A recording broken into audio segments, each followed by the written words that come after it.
Today's look is kind of a casual glam, and I'm going to start with the Bareminerals Primetime Primer. This is great for keeping your face from getting too oily and keeping your makeup from separating. I apply this all over before going in with my foundation. Today I'm going to use the Dior Forever Matte Foundation. This gives a medium to full coverage. Using my fingertips, this gives a little bit fuller of a coverage than a brush. I wanted to try it out just to see how it would apply, which is really beautiful. Once I have all of this on, I'm going to go in with a damp sponge and absorb any of the excess product around the nose, the eyes, and make sure all of the edges are completely seamless.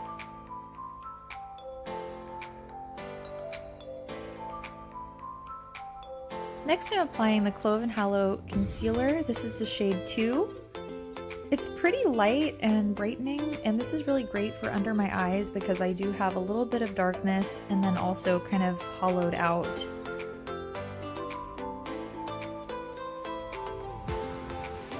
Popping this on all of the areas that I want to brighten up though. And just a tiny bit on this mark. I don't want to highlight that too much, but just to conceal. And then I'm going to use the same damp sponge that I used earlier and bounce this into the skin to lighten everything up and really bring those shadows out some so they don't look so sunken in. I've started putting on my concealer and kind of dragging it down the sides of my nose. I find that this lightens it up a little bit and then it almost gives your nose a slightly more contoured look without having to use anything really dark to contour on the sides of your nose. And then I'm also putting a little bit just around my eyes just to brighten those up too because my veins are a little bit bluish and purple on my eyes. And around the corners of the mouth to keep redness away. Next, I'm taking the Sappho setting powder on the same sponge because I'm kind of lazy and I don't feel like having 9,000 things to put on my makeup. And I can just wash one sponge. But anyway, I am dipping that into the powder and then I am setting and baking under my eyes, a little bit on my nose and my forehead and my chin. Basically all of the areas that I tend to get a little more oily, but also especially under the eyes, and I really love doing this because it really brings those shadows out even more than just the concealer. So once I've let that set, I dust it off with a fluffy brush, and then whatever is left on the brush from baking, I'm simply going to tap that in on my T-zone and around the rest of my face to mattify everything. Now that the base is done, I'm going to go in with the Sappho Emma blush. And I've been kind of contouring with my blush further back on my cheeks rather than focusing on the apples. I've got very round, full cheeks, and I've really enjoyed doing this technique because I can use less makeup overall by using just my blush to contour.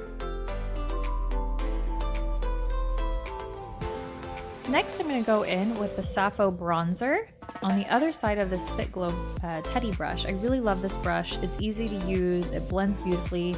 These brushes also, when you wash them, they don't take that long to dry, which is also really, really nice. But I'm just buffing this in around my forehead, and then the next technique that I'm going to show you is one that I've been trying out, and I find that it gives such a natural look. So I really just kind of sweep downward on my face from my brow bone, and wherever it hits on my cheeks, I kind of feel like that's where the light would naturally hit me and give me a suntan. So I just dust downward. And then also, because I'm wearing a tank top, I'm going to blend this down a little bit on my chest in a second. And again, kind of going with that contouring blush idea, I'm doing just a little bit on the cheekbones. I want this to be very natural. I don't really ever do a hard contour. That's just not my thing.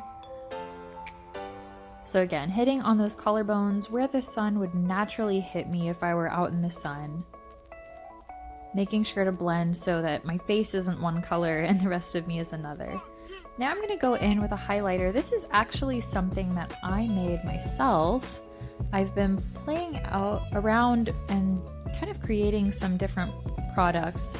We'll see where this goes more long term, but I've been really, really happy with this. I find that it applies best when it's tapped in because it is a cream. I found the other day that if I rubbed too hard, it kind of smudged my foundation underneath, but if you tap it, it doesn't have any issues with lifting the foundation. It gives just a really pretty natural radiance. I've been really, really happy with how this formula came out. I've tried a couple different ones. Now I'm going in with the Amethyst palette from Aetherbeauty. And this is the shade Meditation. And I'm going in just on the crease with a really, really fluffy brush. This is the Fitglow brush, the double-ended eye brush. And I'm really focusing just on that crease. It's okay if it gets on a little bit. It'll make it easier for blending purposes later. But I'm just repeating on both eyes. And once I have that really soft and diffused into the brow area, I'm gonna go in with my next color.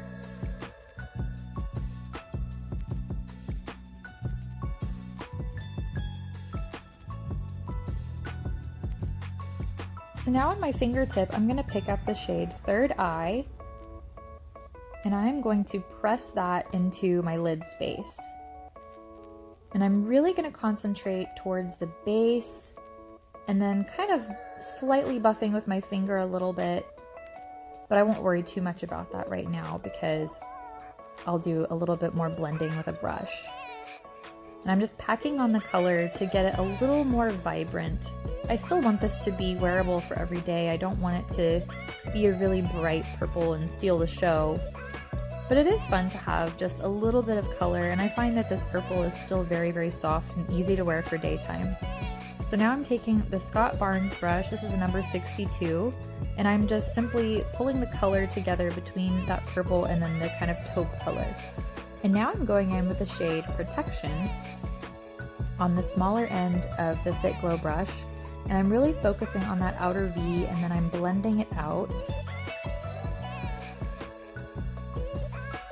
I wanted just a little bit of extra definition, and then I use my fingers quite a bit sometimes, like if I need to blend a little more.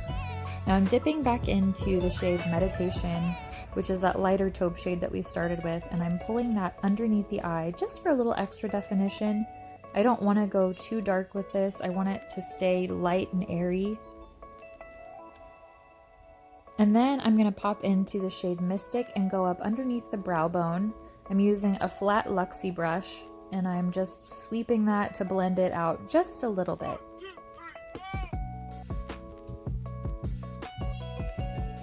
This gives a really, really pretty accent to the brow bone and keeps everything really open feeling. And then I'm also going to pop into that inner corner on my eye and kind of the V shape of the tear duct.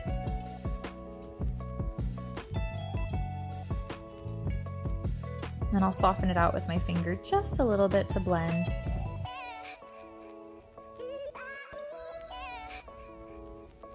Now I'm going to address the brows. Now my brows are naturally a little bit darker and not as red as my hair. I do dye those, but I'm going to go in with the Sappho brow pomade in the shade Auburn, and I'm using a Bobbi Brown brow brush.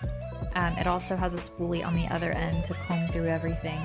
And I'm using short little hair-like strokes, little flicks, and just going in wherever it looks either a little bald or a little bit sparse and light. And then when I have a little bit less on my brush, I tend to drag it through all of the hairs. Now if you notice underneath on this underside of my brow, I'm pulling the hairs upward. And then I'm going back in and softening it out. And then now I'm going with the natural direction of hair growth that I have, which the top of my brow is kind of pushed downward. I think a lot of people have the same kind of issues with their brows. And I'm making sure to really fill in that arch in the tail because that's where my brows tend to be a little bit finer. And then I'm going to brush through and just kind of rinse and repeat and see where you need that extra fullness. And so for me, you can see a little bit through that arch in the tail. And I'll continue going back and forth until I get that definition and the shading to look how I want. I didn't want to speed through this brow tutorial because so many people have asked me how I do them. So I really wanted to show and be able to explain how I do that. So now we're just going to repeat on the other side. This side I will speed through just because you've already seen it in the slow-mo. But same thing, pulling upward, combing through, rinse, repeat.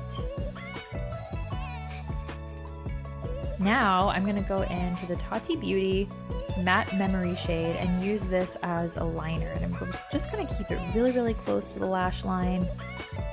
Really kind of push that in. I'm doing just a little bit of a baby wing. Nothing too crazy, but just to give the eye an uplifted shape. The other thing I'm going to do kind of slow is curling my lashes. I start very close to the base, then I uncrimp and move towards the middle of my lashes, and then one more time towards the tips. Curl on both sides, and then we're going to move into mascara. Now I get lots of comments about my lashes and how long they are, and I want to show you how I do that. So this is the KKW mascara. This is not a tubing mascara necessarily, it's kind of a film form though, and this mascara is big, bold drama in your face, and it wears all day. I don't have any smudging issues with this. This mascara is gorgeous, and you can find it at Ulta now. But I really, really get close to the base of my lashes, and I wiggle, wiggle, wiggle, and I'm going to go in and do the bottom ones. Now I do this on both eyes, and I apply 2 coats. You see that little bump that I just made? We'll fix that in a minute.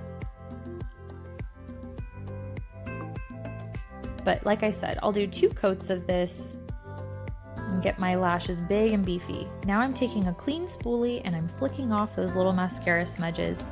This doesn't move any of my eyeshadow around, it just removes that dried mascara.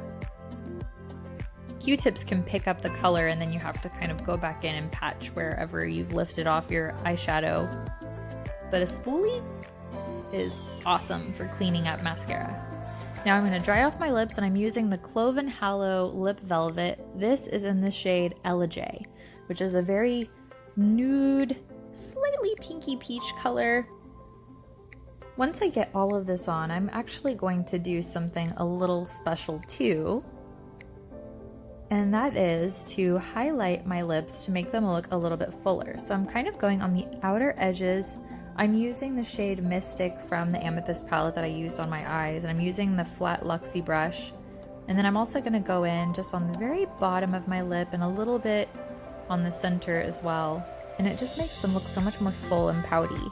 And then I'm using just a tiny bit of the Fitglow lip serum in Bare, tapping that on. I don't want to move my other lip color around too much, but this is the final look. I love how it came out. If you like this, go ahead and subscribe.